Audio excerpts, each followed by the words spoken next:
We're going to start today with a little breathing exercise. It won't take long. We could all breathe a little bit. My girlfriend Jessica's car decided to end its life yesterday. We had a guy's like, you can get a new engine. I would recommend that. It's $12,000. Like, no, we're not going to do that. So we went and bought a new car, and the guy walked away, and I said, Jess, breathe. She's like, oh, because it's just so nerve-wracking, having to buy a new car in this economy. We got 6 free oil changes and a free tank of gas. So we won. We won, everybody. We did it. We're negotiators. So we got to breathe a little bit. All right. So just do me a favor. Just get a little cozy. Just going to breathe in and breathe out. Just breathe in and breathe out. This was the action that Jesus did at the end. That's all he did. He breathed in and he breathed out. And the phrase that he says in this moment in English translates to "it is finished." The Greek word for this is telestai. I heard a preacher this week say Jesus said this word as he was passing. Jesus did not. Jesus is not Greek. He is Aramaic. He actually said the word mashalam. That has been the word that he would have said. So you can try to say that word in your head right now. It's mashalam. So what we're going to do now is we're going to do the same breath, and at the end, say mashalam with me. Breathe in. Breathe out. Mashalam. It is finished. That was the very last thing Jesus said.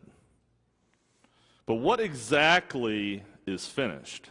Right? It is finished. It. What is the it? What is finished? What did Jesus complete in this moment, right? The obvious thing is his earthly life is finished. His earthly life is done.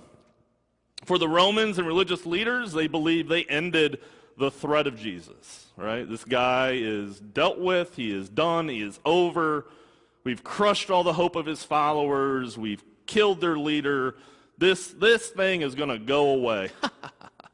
Little do they know, right? Little do they know what is about to happen. Because they desired to disgrace Jesus. This was their desire. The cross is a tool that was created to create maximum shame. They hung Jesus on the cross, and all our photos of this and all our little pictures, and whether it's done with a graphic like this, always has Jesus somewhat clothed. Jesus was naked on the cross. This was to create maximum shame. And I wonder how that would look to us if we actually put the Jesus up on the cross who is naked and beaten and bloodied and bruised, that isn't white-skinned but brown-skinned. How would that change how we view Jesus and about what really happened to him? And we're not the kind of people that focus a lot on the suffering. We're more people of resurrection. That's where the hope is. But I think there's something about the tool of the cross and what the powers of be are trying to do to Jesus that's important for us today to see parallels. Because to them, the cross finished its work. It did what it was designed to do. Shame, pain, disgrace, fear. This is the message they want when they show the cross and they line the roads with crucifixions. Right? Tools of death are used to deter people all the time from doing bad things, from speaking out, from resisting powers, from keeping the majority of people in control. We're going to scare them to do X, to behave. And it can be effective. I don't think I would do well in jail. So, the idea of jail makes sure that I'm a good person. But if it's just fear for the reason why I do things, then I think we're missing a big point, right? Like where's the love? Where's the kindness? Where's the grace that we should live our life for? I shouldn't be living my life because I fear of what may happen. I should live my life because I want to produce good in the world. And I want to challenge us today in our faith a little bit, because these tools that are used are not just tools, but behind them are the systems that justify the use of these tools. And it should be a challenge in our faith about how we think about punishment to people, to grace to people, to even to people who do wrong. I've shared some very personal stuff this week, right? The idea is to hope to plant some seeds for some grace and some mercy, or just plant some seeds for how we look at people in maybe some new ways. People that maybe we would demonize, people that maybe we would look down upon historically. Maybe we just got to start to think about people in different ways. Look at people in different ways. Realize the complexity. And yes, people do bad things. And yes, I'm not saying nobody should ever go unpunished. People deserve punishment. But to what degree? Right? Where's the mercy? Where's the grace? We talk about this every week. But where is it at times in our world? Are we living that out appropriately? Do we live it one way inside our doors, but when we cross out through these doors, do we do it a whole other way? It should blend together. That's my belief. Because an example, I think, historically, where we could see how an injustice and tools are used together is historically of what has happened to black people in this country. Black men being sentenced to the death penalty who at times have never committed a crime. Tools such as lynching, slavery, and the death penalty have been used to enforce fear, shame, and injustice. We have the same tools present here that we use to try to deter people from doing wrong. Yet it's the only tool that we use. We think it's okay to kill somebody if they've killed somebody. Yeah, we wouldn't steal from somebody if they stole from somebody. We wouldn't assault somebody if they assault somebody. We wouldn't commit fraud against somebody if they committed fraud against someone. We wouldn't rape someone if they raped someone. But yet we justify the murder, the killing of someone, because they killed someone. I think that should challenge us deeply, especially when we follow an individual who was hung innocently on a cross for crimes that he didn't commit. Jesus is a victim of a corrupt system. Because what harm did he do? How can anyone now, looking back at Jesus, say he deserved it? Lately, I've been reading the book Just Mercy. Anybody read that book? Good news.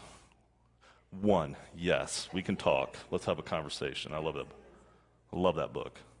Great book. It's a movie. Who's seen the movie?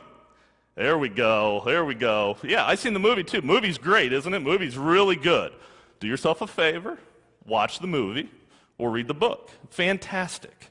But it speaks to these very same issues, right? Innocent people who happen to be black are convicted wrongfully and sentenced to die. And how those people who sentence them to die purposely don't put the straps on right, so they suffer longer. They do things because why? Their biases creep in. Their racism creeps in. How they view other people has creeped in and caused them to do atrocities, harm, purposely to hurt people. And when it's a part of a system of our country, I think that's something that we have to challenge, because it says something about our morality as people. And this is a big shift for me. I've shared before, I was very much pro-death penalty. I only made this shift in the last decade because of a child, because of a kid challenging me. It made me really rethink this. And I can't help but now, when I look back at these stories of Jesus, to really be moved. Because these people saw Jesus, and they said, well, he's from Nazareth. Scripture says in John 1, can anything good come from Nazareth? Can anything good? Like you know that side of town, right? Those sides of the tracks where those people are from, right? Those people with skin that may look a little darker or may have a different pigment to it. Those people who have a funny accent, because it says so in Scripture. They talked about the accent from people from Nazareth, this strange accent they had. And they could identify where they were from, and instantly people had a bias against them and didn't like them. That strange accent they had. The other people. The poor carpenter from the bad area. Put him to the cross. Crucify him. We don't want his people around. One of the challenges I think we see in Jesus as an innocent man who shares love with people is innocently being put to death. Where's our voices today for the innocent? Right? Even the criminal on the cross next to him, right? We talked about this. The criminal on the cross next to him says, we deserve what we're getting, but that man is innocent. Where were the people speaking up for Jesus in that moment? It was the criminal on the cross is the one who uttered those words, not somebody from the crowd, not somebody who was in power that could stop it, but the criminal saw the innocence. I also want to think about the people who carry this out. Last week I mentioned at the table that a key thing of liberation is that you want to liberate the oppressed, but also liberate the oppressor. What does that look like? Imagine being somebody whose sole job is to enforce the death penalty, to strap somebody in, to push the needle down. And in South Carolina in 2025, they put somebody to death by firing squad. Firing squad. Imagine being the one who has to pull that trigger. You got to live with that. Now, maybe some people get really excited about doing that, but what does that do to your heart, your mentality? What does it do to all the people who got to witness such a thing? We need liberation of the oppressed and the oppressor. We need a system of love and grace and mercy, even for those who do wrong, because we follow a God who gives us grace and mercy when we do wrong.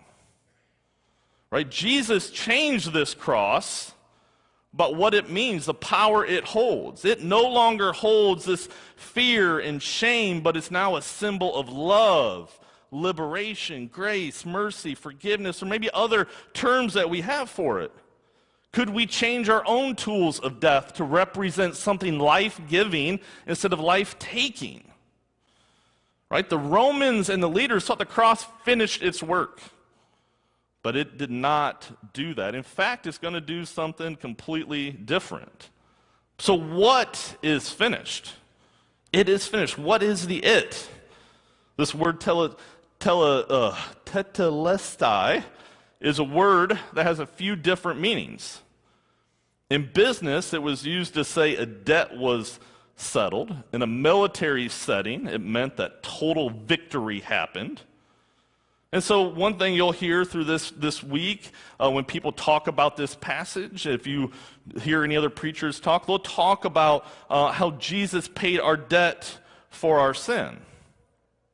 And I think sin is beyond just doing something bad, right? It's got to be just doing something bad, according to what somebody says is bad, right? Some preacher wants to stand up there and say, well, you do these, this is sinful, this is sinful. And sometimes they're just so trivial. And I don't think we get to the real core of what is sinful, because what is sin? Sin is a violation of divine law. Divine law. Now, I'm not going to get into a big whole sermon. That's another sermon. So unless you guys want to spend another 25 minutes here, we're not going to go down that road today. But I just want you to carry that with you today when you leave. What would you consider divine law?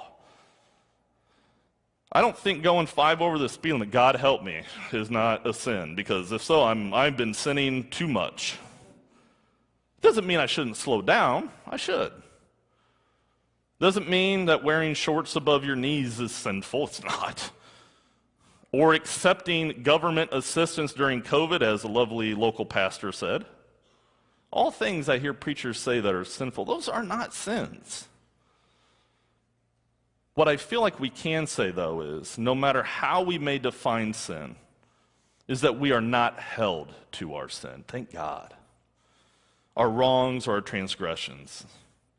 Grace is what the cross actually produces. It doesn't really produce death. Jesus changed that. It produces grace. Grace that is present in God and Jesus, not always present in us. Because of God's saving work through Jesus, we are saved. All of us. We see how God is still present with Jesus. Even in these moments where we feel like God is not responding to Jesus, God is still working behind the scenes. We just don't know it yet. He's still present with Jesus from the end all the way through resurrection. And God is with us through each moment of our life as well. Right? It's a commitment of our spirit, which I'm not going to share the spoiler, but that may be the message next week. Jesus' earthly ministry is what is finished. As soon as he'll come and let the disciples know of the ministry they are tasked to do. The same ministry that has been passed on through the generations all the way to us right here, right now. Think about that. I think that's a really cool thing. Jesus gives the task to the disciples to go and make disciples of all nations, baptized in the name of the Father, the Son, and the Holy Spirit. And that same message by the disciples gets passed on and carried and taught. Paul takes that message on and starts churches.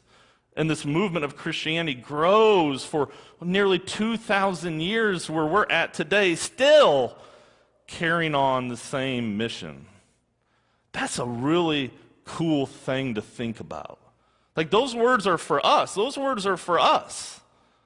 These aren't for some people that no longer exist. This is our task today. 2,000 years later, when the Romans thought they ended a movement, they only fired it up. They only lit the spark that the flame ignited, and now we have this following of Jesus. So while his ministry ends, Jesus' ministry stops, ours begins. We become the hands and feet of Christ in the world. And endings are nothing more than new beginnings. Even for Jesus. His earthly life ends, his life in resurrection begins. When people leave this place, they transition to the next. We don't know what heaven is like. We believe in heaven. We all have thoughts and ideas. But we believe in this hope and this better place. So while it ends here, it begins somewhere else. And maybe you're finding yourself right now in this transition too. Maybe something in your life is ending. Maybe something new is beginning. Relationships? Retirement? I mean, that's a tough one. Job change? That's scary at times, but it can be exciting. Maybe you're a guest visiting today. Maybe you're looking for a new church and you're here.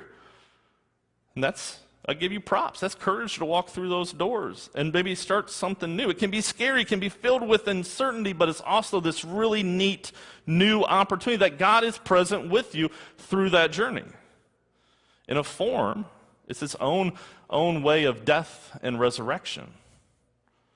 And that resurrection's a new chance. It's an example of how our old selves can die and our new selves can be born. We can put past harms away, past troubles away, past sins away we cause, and we can do something new. You're not held to it. You're not the same person, nor should you be. We grow and we change. And on this Palm Sunday, minus the palms, Jesus is entering Jerusalem.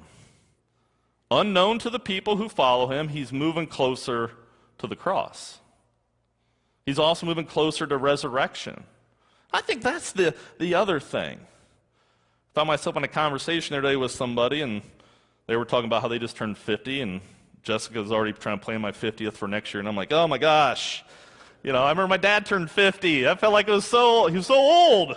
Like, oh man, like, we're halfway there, Chad, But it's like, gosh, I'm kind of excited, though, also about this new journey I have. I'm excited about the wisdom I've gained at 49 years of being on this planet. Like everybody else, I wish I knew when I was 29, I'm excited about my opportunities and my future. I'm excited about being at this place, living in this area. I'm thrilled with it. I couldn't be happier than where I'm at today. And so why it was scary and why new things can be tough and why we're uncertain and we may not have some of the same abilities or the same energies or the same thing, something new can still be something great. And even as my years go on, there's something else after this. Even when my time here ends, I can be excited and hopeful for what lays next. I'm not in a rush. God, I'm not in a rush. But I can still be excited and hopeful. So no longer does shame, fear, anger, hatred, jealousy, envy, those don't have to have power over us anymore. Jesus conquered that. Now, those are normal human emotions and feelings. We're going to have that, but if we move with the idea that God is with us, we move with the idea that Christ is with us, if we move knowing that we are people of the resurrection, knowing that there is hope always, there's always hope. Good things can still come about. We don't have to be held back. New things are possible. Who knows what we can do? Jesus provides us the strength and the direction. Sometimes what we have to do is commit the Spirit. The hope for us all, though, is through that grace and mercy and love that we see present in Jesus, that we see God do through the life of Jesus and through the resurrection. As you go into this week, as you focus on Holy Week, as you think about Easter, as it starts to arrive, look around for hope for yourself. Where do you see hope in this time? Where do you see the good? Where do you see the love? Where can you step in and be a part of the resurrection story? Amen.